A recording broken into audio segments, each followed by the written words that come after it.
Oh yeah, what is up, everybody? 1212 and a place to be. I am Frank Red. How you doing out there? This is an impromptu edition of the In the Dungeon program, and I had to do it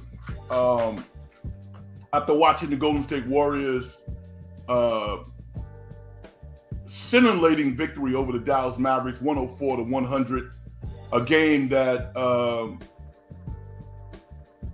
literally 2 months ago they would not have won. I had to come on air and try to make sense of it, give them some props, talk to you, the listeners out there who might have watched the game, who have, there's some feelings that you want to release. You want to talk about the game. You want to talk about what you saw, because it was clearly one of the best games of the year for the Golden State Warriors. Certainly, it wasn't their prettiest game, offensively and defensively, but they played championship basketball tonight. That's what Game 3 in a Western Conference series looks like. It's not pretty. It's highs and lows. It's ups and downs. It's players who might play 3 or 4 minutes, not worrying about their minutes, but getting out on the court and contributing, i.e., Kevon Looney. Looney didn't play a lot tonight, but when he played on the court, he played extremely well. The Warriors don't win games against really good teams when Stephen Curry and Klay Thompson combine to shoot 10 for 32. Doesn't happen. But it did tonight. Why? Because everybody else contributed. The bench was outstanding. They played without Jonathan Kuminga. The last night when I came on, by the way, my name is Frank Red. What's up, everybody? How you doing? You listening for the first time? Sit back and check us out. And, if you like the show, hit the like button, because it certainly helps out. You can hit me up at Big Frank Red at X. And if you get to the point where you want to hear more and you want to subscribe to the channel, that's all good too. This is the In the Dungeon show. And my name is Frank Red. But that's not why I'm here to promote the show tonight. I'm here because I love basketball. Basketball has given me everything, except morals. My mother gave me the morals and the love that I needed as a young kid. But the foundation that I needed to have to be a successful and contributive adult, I learned from basketball. And I thank my teammates and my coaches every day, because I didn't have a dad. I didn't have that father figure. I didn't have that big brother. I had coaches, I had teammates, and I probably had one of the best experiences in basketball that anybody could ever have. So I understand the journey. A lot of fans don't understand the journey. I'm proud to say that I've never wavered on Draymond Green. I've never wavered. I've never made excuses for his actions, but I try to paint a clear picture for the listeners. And like I said before, this love affair with Draymond Green is not going to end. He is etched in stone in the folklore of the Golden State Warriors forever. Him not wearing the Golden State Warrior uniform at some point will end. Maybe sooner than later, but we don't know. But the dynamic that will decide that will be the business. Not the tears, not the hugs, the business. When it no longer works as a business, then they'll transition to something else.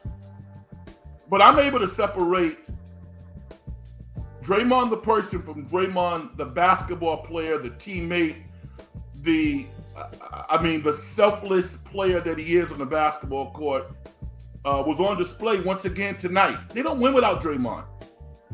They don't win without Brandon Podzinski. They don't win without Looney. They don't win without Chris Paul. They don't win without Klay Thompson, Stephen Curry, Steve Kerr going outside of himself, seemingly giving his assistants a little more authority tonight. We all saw it. I thought it was thoroughly entertaining, thoroughly enjoyable. And I said to myself, you know what? No, I got to come on air because people are watching this and they feel the same way that I feel. And I don't care if the Warriors are the 10th seed, the 9th, or whatever. If they play a selfless brand of basketball like that, they can compete against anybody. They really can. So that's why I'm on here. It's always great to talk to the listeners and to hear your comments. There's some other things going on in the world of sports. We're going to be on for an hour. We're going to shut it down after an hour. But this game tonight was worthy of at least an hour of our time, or however long you check out the program. I don't know how long you're listening, but I thought it was fantastic. I did want to simplify things, but last night when I had Brian Iglesias live on air, we were going through a lot of different scenarios. I said that I didn't think that the Warriors could win if Jonathan Kuminga didn't play. Reasonable. But I also said they couldn't win if Luka scored over 30. He didn't score over 30. He scored 30. I don't think he scored in the fourth quarter. That dude, again, minus the antics and the technical fouls, he is an absolute wizard. Andrew Wiggins played terrific defense. He still had 30 and a triple-double. So the Mavericks are for real. If they play the Warriors in a series, 6-7 games, I don't know who's going to win. I have no idea. I know it's going to be a highly, highly competitive series, basketball at the highest level. And we got an opportunity to kind of get a preview of what something like that might look like tonight. And Luka wasn't the only one. They got ballers on Dallas. They really do. The other thing I said last night was I thought that the Warriors crowd needed to play a role in the victory. I think that they did. I think they inspired the players. And it was beautiful to see. So we're going to talk about the game tonight. But as you can tell, I'm pretty hyped up because, again, I understand the journey. I understand team dynamics. The idea that we can somehow compare real life, how things happen in society, versus what is allowed and what is not allowed in professional sports, you can't do it. They're two totally different worlds. Even though it's logical to expect those two worlds to be aligned, they're really not. For a lot of different reasons that we can talk about. Just like, you hear about civilian life and the military. What goes on in the military doesn't happen in everyday life. It doesn't. You can't compare it.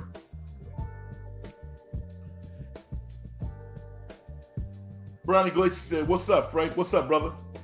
Be interesting to hear your thoughts on tonight's game." The great Vicky is checking in. "Hi, Frank. I was wrong about this team. They have now become a championship-type team again. Moody played very well tonight. Mr. Steady." Oh, yeah.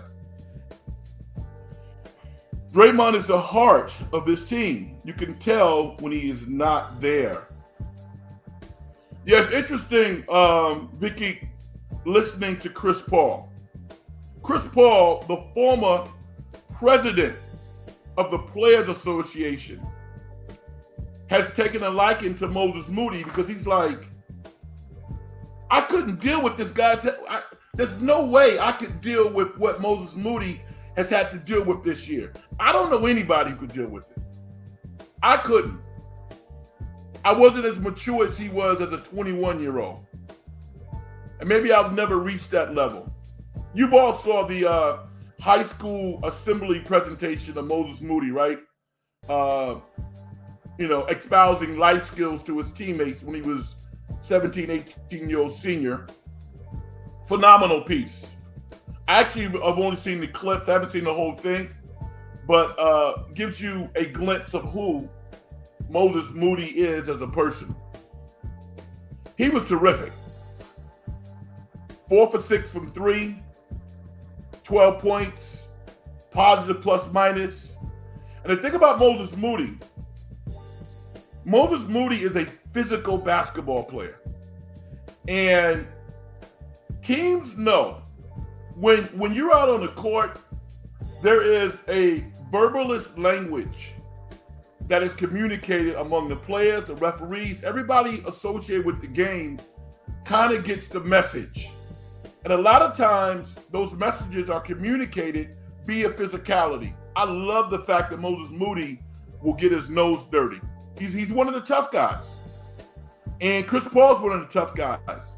And Trayce Jackson-Davis is becoming one of those guys, even though he's older. Trayce Jackson-Davis is 24. Moses Moody's 21.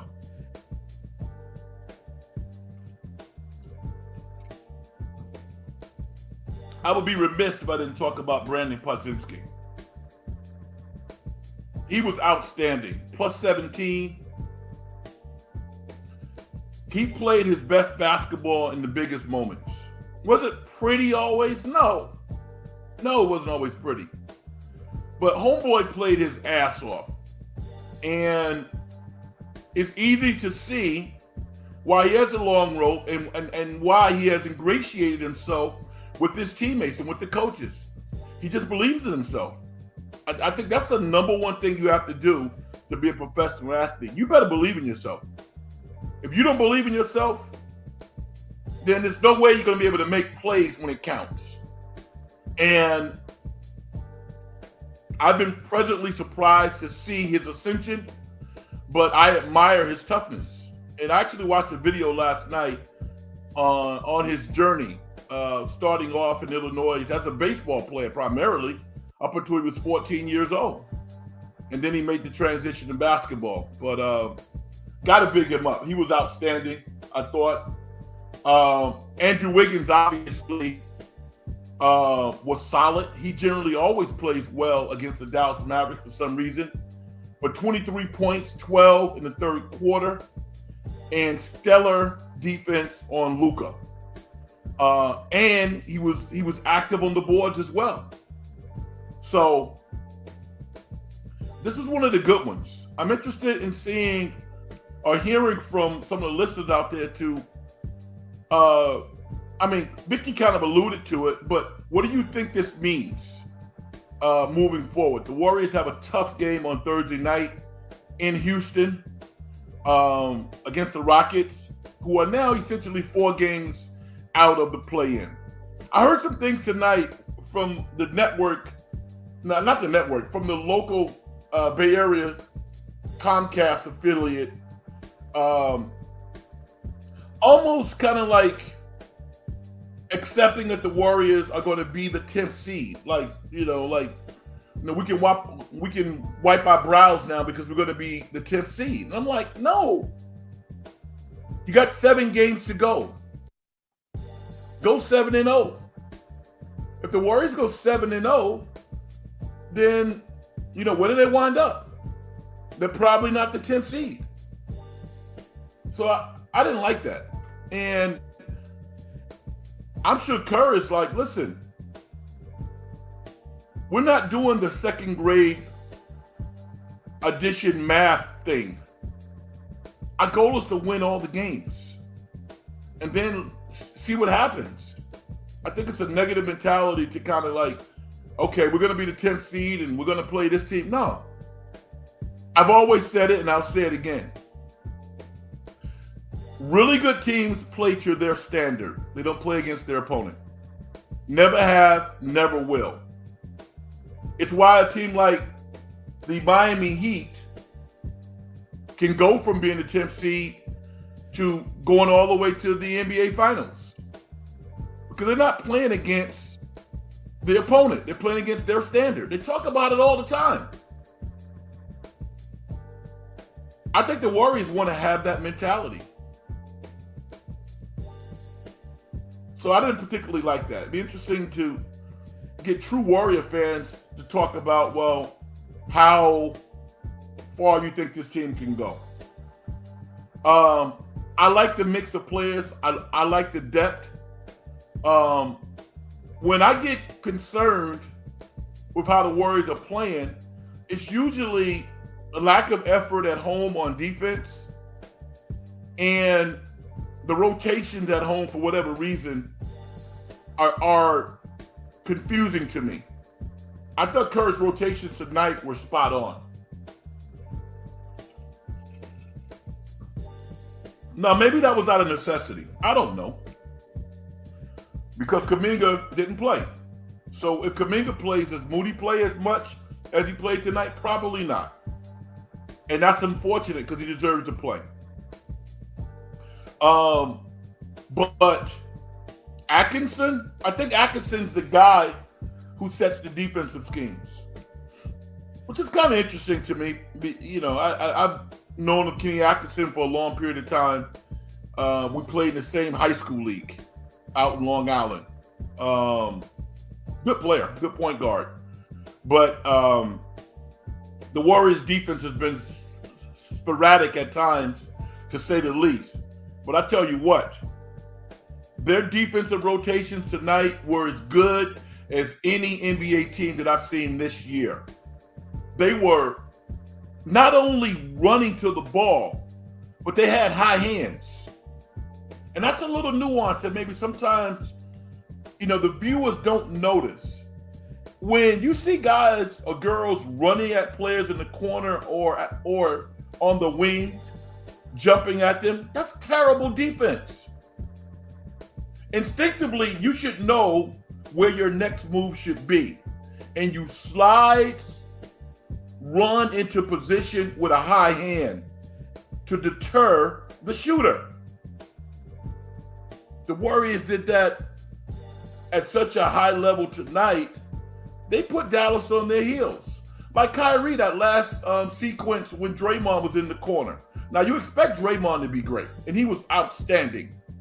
But everybody looked similar to Draymond. Did not go for the head fakes, had a high hand, used the baseline as a sixth defender. Kyrie wound up shooting the ball on the side of the backboard.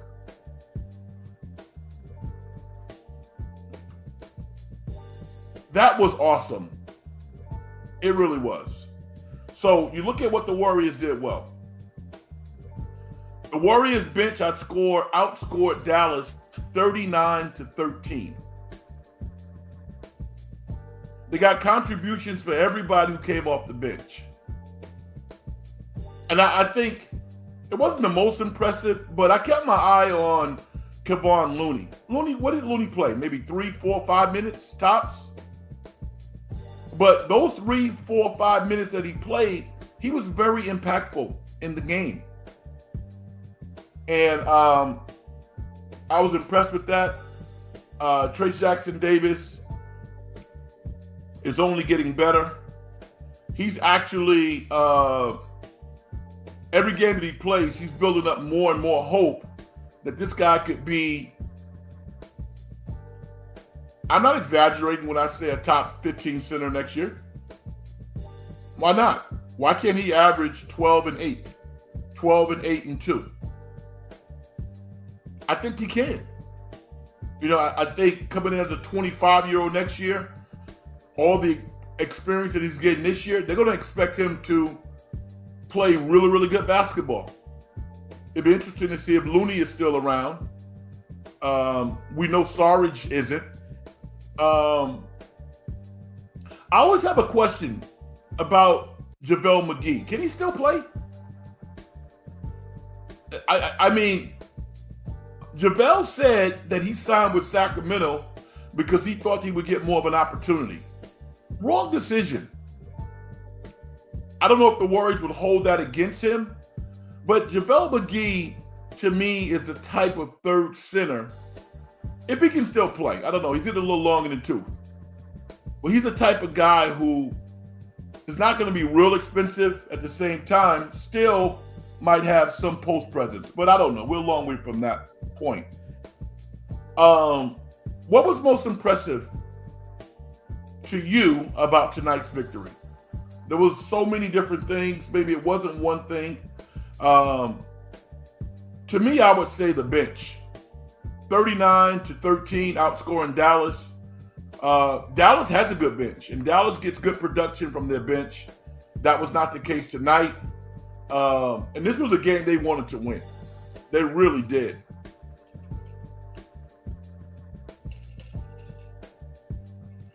And the Warriors wanted to win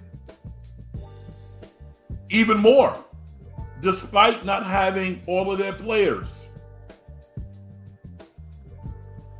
Beautiful. Outstanding game. Vicky says, again, Looney doesn't pout. He just comes in and plays when it's his time.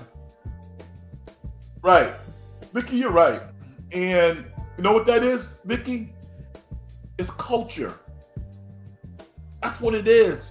It's culture.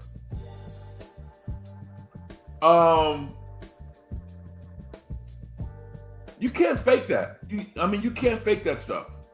And, sometimes fans have a woe is me type attitude about the Warriors, and they've gone through a lot of stuff. I don't think that most organizations could deal with what they have to deal with.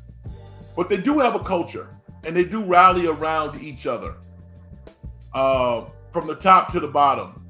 And part of that is having players be willing to accept their roles. Whatever their role is in that particular game, you go out and you do the best that you can do. It's called being a pro. It's called being a professional. And I don't know if you guys saw, I can't think of his name right now. He played for the Warriors a couple years ago. He's on Philly right now. I played for Charlotte last year. And went to Kansas also. Why can't I think of his name right now? But anyway, the referees made a bad call on him, didn't call foul. It cost Philly a game. And after the game, he went down the line and just kind of ripped the referees a new one, along with his coach, and got really personal with the referees. Got fined $50,000. I don't know if there's anything that could make me be so mad I'm gonna give up $50,000. Maybe there is. I can't think of it. Why can't I think of his name? I have no idea. But that's not the Warriors' way. I don't think so. I think I'd be hard pressed to see a Warrior lose control like that. But I think that, well, hold on. You're like, Red, what are you talking about? We have Draymond Green. Are you kidding me? Have you seen Draymond? Yeah, you got a point there.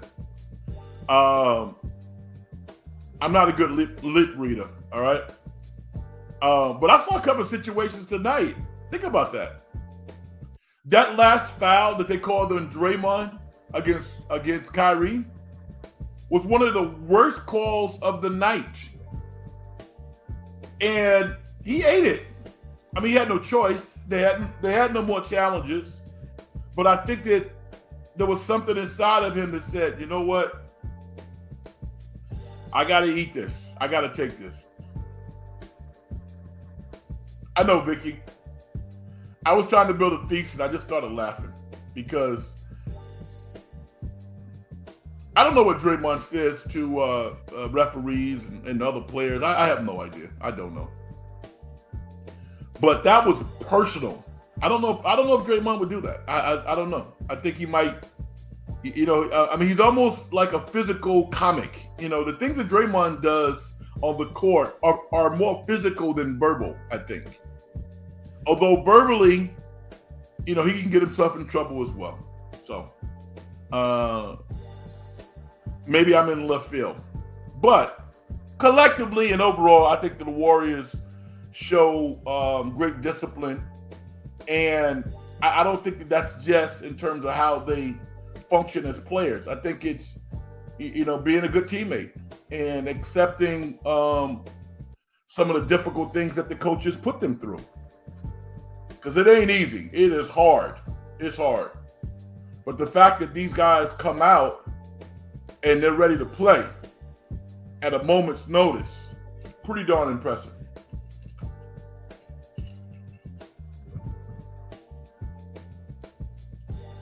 All right. So we've talked about it. What do you think the Warriors' prospects are moving forward? Do you think that they'll have a letdown on Thursday against Houston? Do you think they'll go down there and handle business? I think getting a victory on the next night, Friday, in Dallas is going to be tough. That's going to be real tough. And I think that Steve Kerr, particularly if they can win on Thursday, Stephen Curry, well, I think they might even have like a national game though. But you would expect some guys not to play on Friday if the Warriors beat Houston. Be damned the fines or whatever the case. Some guys are not going to play. So that even heightens the importance of Thursday's game even more because it's a back-to-back, you know? So we'll see what's up with that.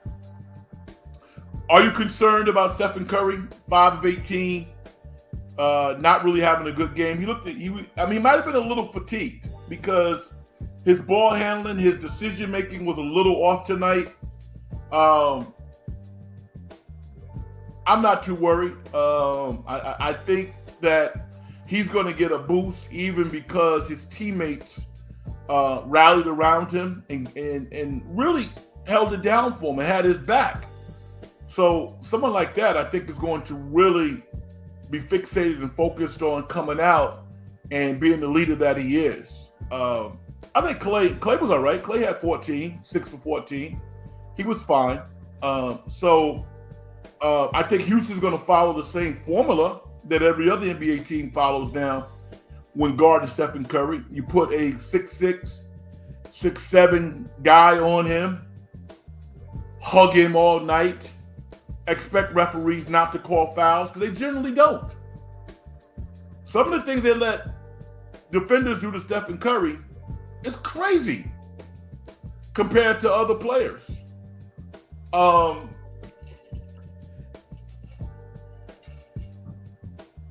He barely gets a call going to the basket now.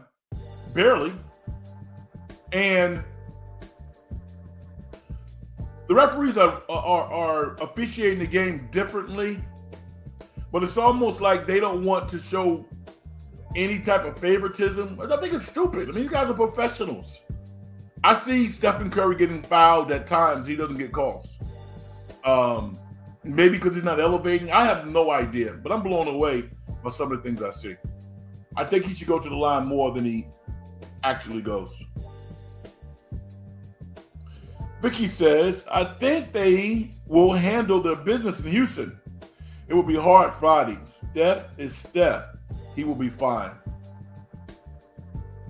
Yeah, I agree with you, Vicky, particularly on Thursday, because as impressive as Ime Udoka has been, they're still a young team, and I think they'll probably be a little overzealous playing against the Warriors.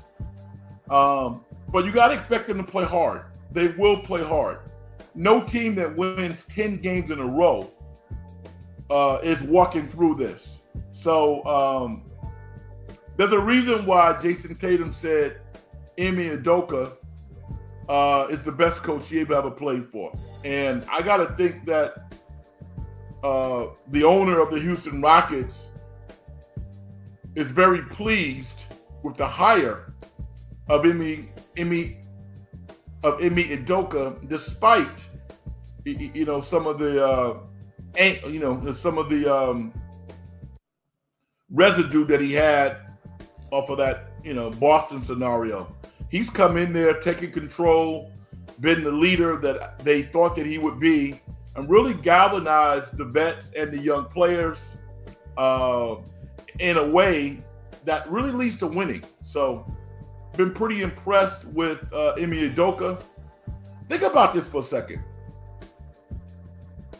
6-7 months from now, the Warriors will be about ready to start training camp. Memphis year is done, all right? You put Ja Morant and a couple of healthy bodies on the Memphis Grizzlies, They're a top 6 seed, right? They're going to be back next year. The Houston Rockets are only going to get better. This Western Conference is just amazing. I don't know how you get that much better if you're the Warriors. It's interesting to me. That's like when I hear people say that, well, Klay's not coming back. Are you out of your mind? Klay's not coming back? What? Draymond's not coming back. Really? Come on, y'all. Now, money does matter. Finances will definitely be have the biggest starring role in that decision. But I can't see a scenario that Klay Thompson doesn't come back unless somebody does something crazy. Like OKC or somebody like that, who I think would be a pretty good fit for him. If they offered him 35, 40 million and he took it, then he would be wearing their uniform. But I think that calmer heads will prevail, and Klay will sign a contract somewhere between $25 and $30 million. He makes 43 this year, so that's a $13 million clip, $13, $18 million clip. Unfortunately, I don't think there's a scenario in which Chris Paul's coming back. And I thoroughly enjoyed having Chris Paul as a member of the Warriors. I mean, I really have. And his harshest critics, I would have to say, probably feel the same way. And the thing I love about Chris Paul is not a BSer. He's a truth teller. He talks publicly about his relationship with Draymond Green in the past and how they have kind of worked through stuff to the point where they have a relationship and they're great teammates. But it wasn't easy. They had to go through some stuff. I love that guy in the organization, but unfortunately, I don't see him staying. He's going to be hard to replace. He really is. Vicky says, what's going on with the Lakers? They wanted to fire the coach, and now I don't hear anything. Did he all of a sudden become a genius? Nah, it's a great point. You know, it's sometimes, Vicky, people don't know how to be quiet. You know, it has to be somebody's fault. When all you have to do is get Anthony Davis to play 70 plus games. You know, how about that? I mean, LeBron is a marvel.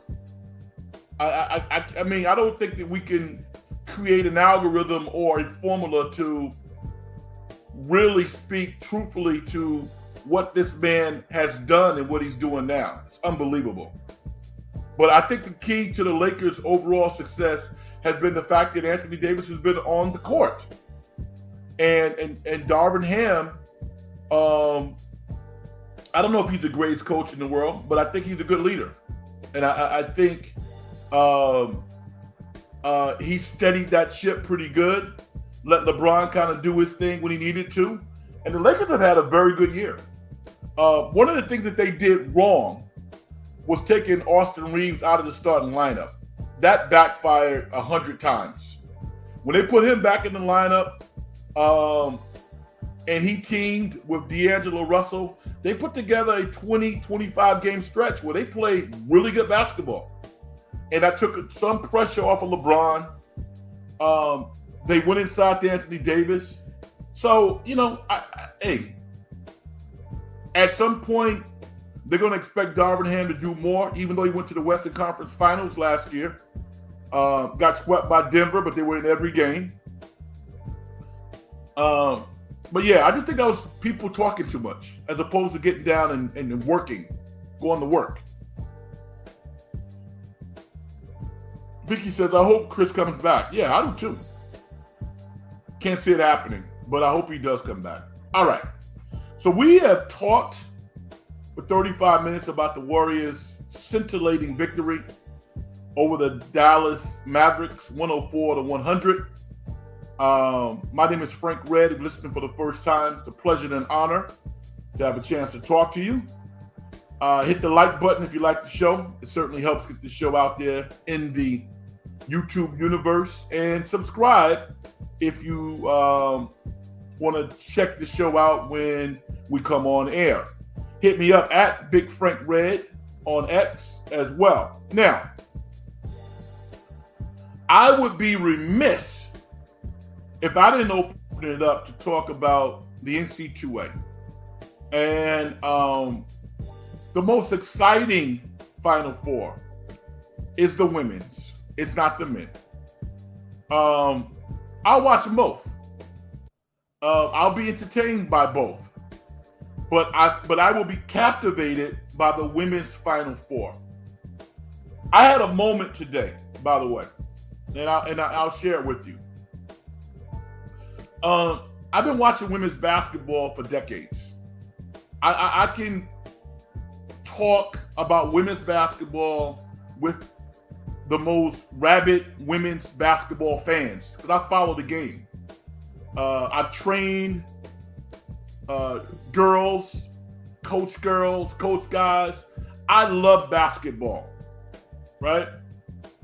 And I'm on X today, and for whatever reason, I saw Val Whiting make a comment, and my eyes lit up like this. Some of you might not know Val Whiting. Some of you might know her. Val Whiting is a former All-American women's college basketball player who played at Stanford. I believe a two-time national champion. Played in the WNBA. And at one point, when she was in college, they were talking about her going into the medical field. I lost track. I didn't know. But when I saw her tweet, I said, it's great that you're still actively promoting the game of basketball. And, not thinking that she would ever respond, but Val Whiting responded to me. A little like button and said, thank you, something like that. And I felt that, man, because watching her play at Stanford, along with Molly Gutenbauer, who was a point guard at that particular time, is when I really started to take notice of Stanford women's basketball and Tara Vanderveer, excuse me. And it's why, I can talk about women's basketball now and not feel like I'm new to the party. Let's be honest. Some of the commentators on national television now have just become women's college basketball fans. They don't really give you any nuance.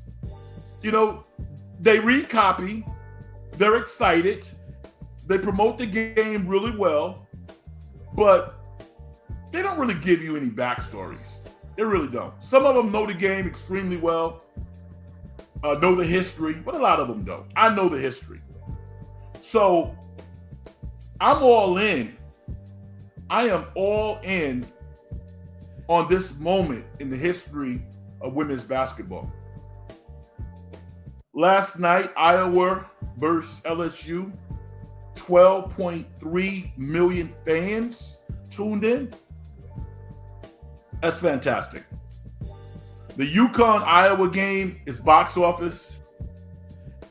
The South Carolina versus NC State game is also going to be box office.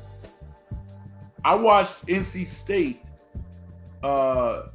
just rip UConn a new one early in the season. They're good.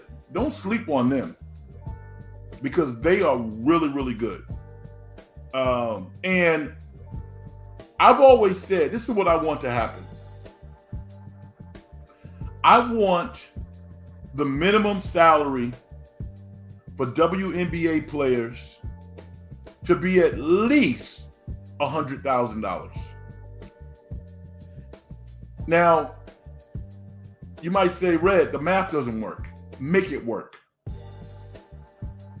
With the popularity of the game, go get the sponsors, do whatever you have to do, make it work. These women deserve that. They really do. And when that happens, I am going to be overjoyed because, yeah, we can focus on the stars and the Caitlin Clarks of the world, the Angel Reeses of the world, the Fajay Johnsons. They're all millionaires already. But the tried and true young ladies who are just working in the league, they haven't stopped going overseas. They're still going overseas. Also, with added revenue, hopefully that will give some of the veteran players who built the league an opportunity to share in the success of the league. I think we're really close to the point where chartered flights for women will be a thing and not based off like playoffs or distance. No, I think chartered flights is coming, and it should. This is a moment for women's college and professional basketball. Think about this. If you look at the lottery of the WNBA, we know all of those players. Every last one of them. It's only like 8 because there's not that many teams. But we know who these players are. That's a big deal. That's a gigantic step forward for the league.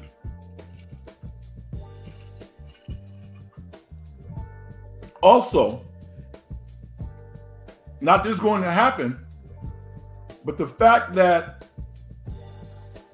Paige Beckers is going back to UConn, I don't know how that works with the Golden State Warriors expansion team. They probably won't get the number 1 pick.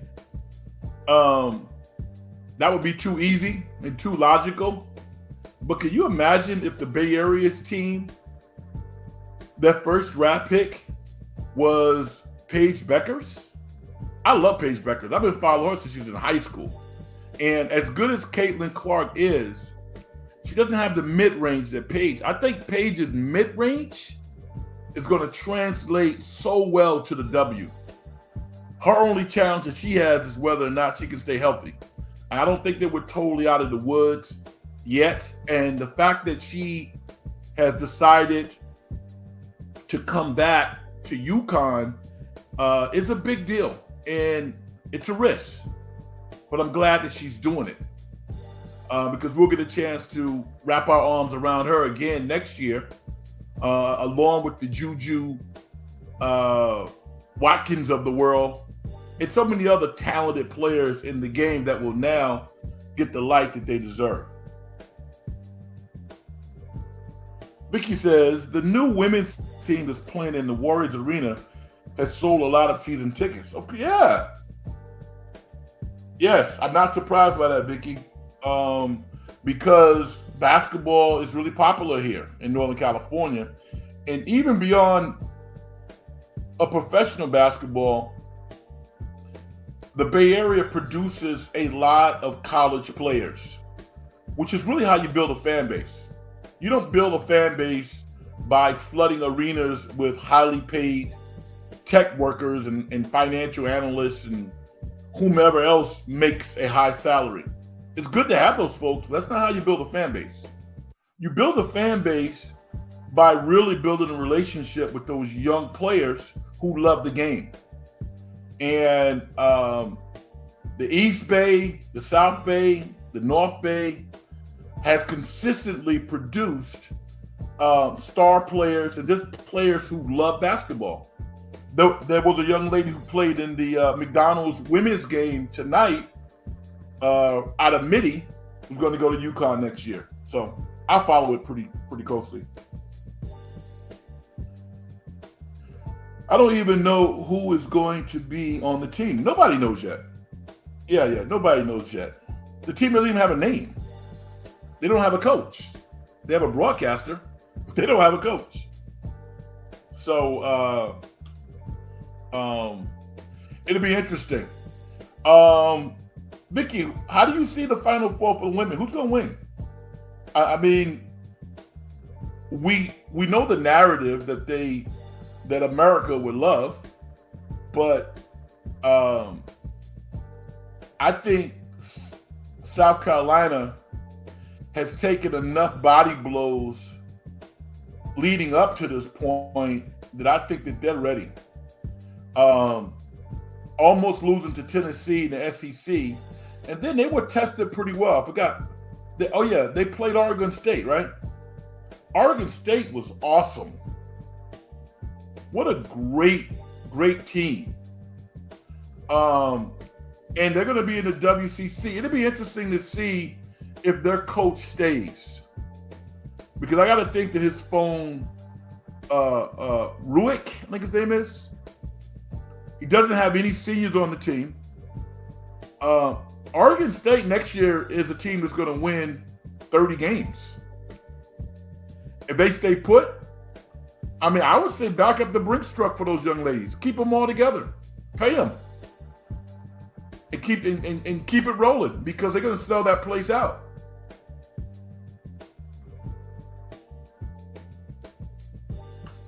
Vicky loves a great story. She says, I like Iowa to win it all. You know what?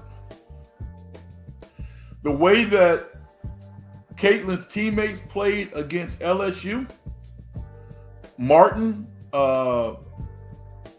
McGrady, I think it was, all of the complimentary players played so well.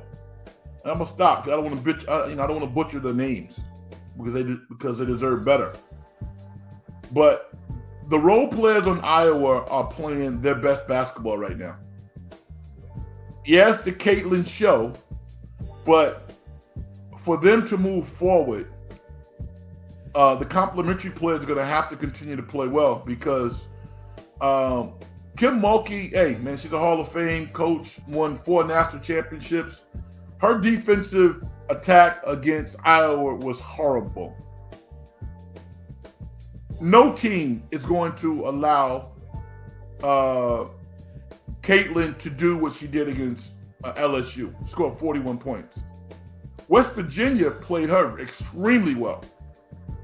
Extremely well. And then I got to think that Gino, with all of the quick guards that he has on UConn, when she gets in certain zones on the court, they're just going to double her. You know, they're going to not, I mean, they won't allow the ego to supersede logic. If you crowd her and you put 2 players on her, she has to pass the ball. If you play her one-on-one and she gets space, she can light you up, and she will light you up. So, not saying that Iowa can't beat UConn, because they can, but they're going to need big contributions from some of the auxiliary players as well. On the men's side, it's UConn's to lose. We've known that for a long period of time. It's kind of boring, to be quite honest with you. I mean, they're trying to create stories. I've watched all of these teams play. I watched Alabama play. Alabama's not that good. NC State, they're not that good. And who else is it?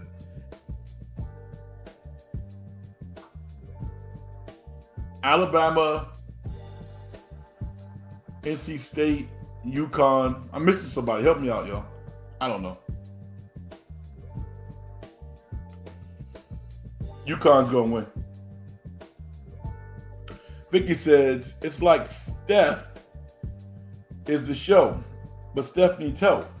Clark needs help from her teammates. Yes, she does. And she's gotten help also. She's gotten help. But she's going to need more. The depth of South Carolina,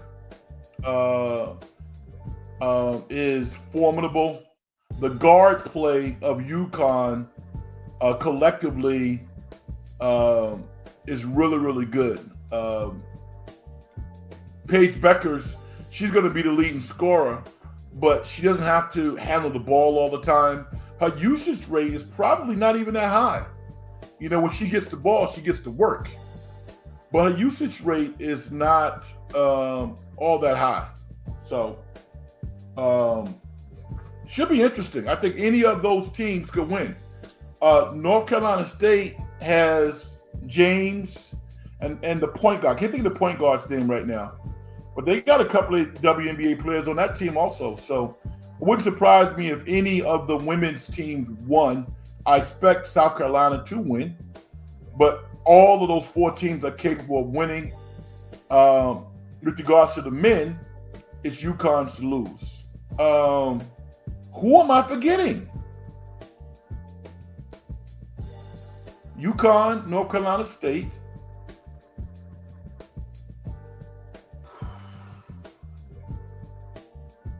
I don't know. Yes. Strength in numbers. Last time I was on, I also didn't have time to talk about, I kind of mentioned it, but I've seen a couple of good movies. I saw one. It's really good. Land of the Sinners and Saints. Saints and Sinners. Land of Saints and Sinners by Liam Neeson. You might want to check that out. Takes place in the 1970s, and it deals with the IRA. Ireland Republican Army. I guess that's the proper name. Pretty interesting. Great acting, independent joint. If you go to the movies, you might want to check that one out. All right, y'all. We can continue, but we've been here on 52, 53 minutes. I think that's about enough. We've talked about the Warriors' great victory over the Dallas Mavericks, 104-100, and I think we're going to shut it down. Probably won't be on Thursday. I'm thinking probably Friday. We'll have something to talk about after the Dallas game, unless something crazy happens on Thursday. I want to thank you all for checking me out tonight. Hit subscribe, hit the like buttons, subscribe to the show, and follow me on X Twitter. Vicky says, did you see the movie about the dog? No, did you? I'm holding you accountable, Vicky. Should I see it? Or you haven't seen it? With Wahlberg, right?